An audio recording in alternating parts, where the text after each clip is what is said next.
The Allegheny Mountain League caps the northern end of our high school football area coverage. As Jacob Calker shows us, some of the top contenders in the District 9 call AML home. The mission for the defending Allegheny Mountain League champs is to reload.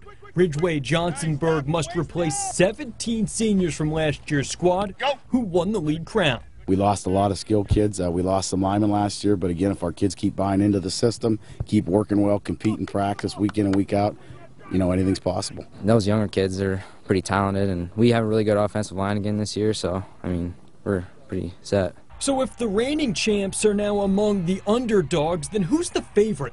A big contender for that title is Brockway. The Rovers boast about a dozen seniors who helped lead them to a runner-up finish in District 9.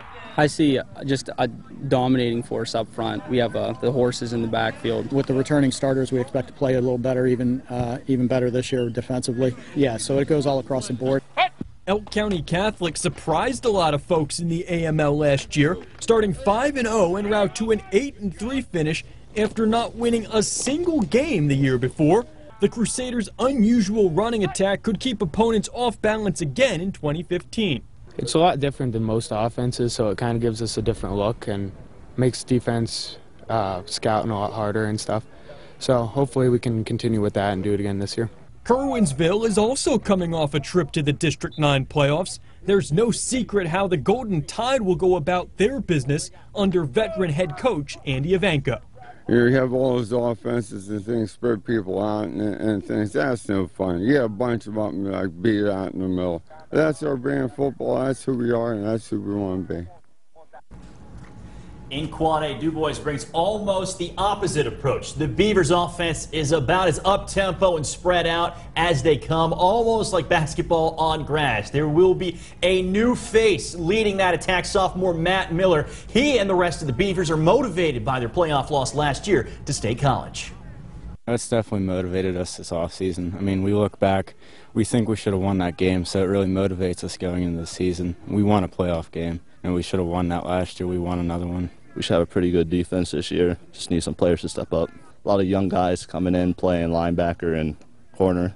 I think if they step up to the plate, and we should have a pretty good team.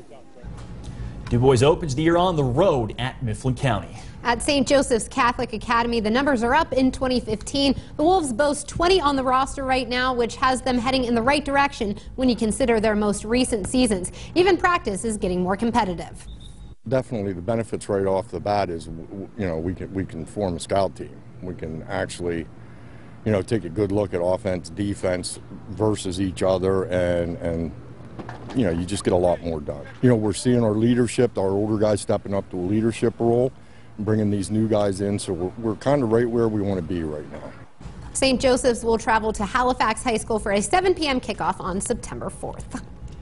And before we begin our final push for Week 1, we'll take you inside the sights and sounds of Central Pennsylvania football practices without you even breaking your sweater being hit by mosquitoes. That and more right after the break.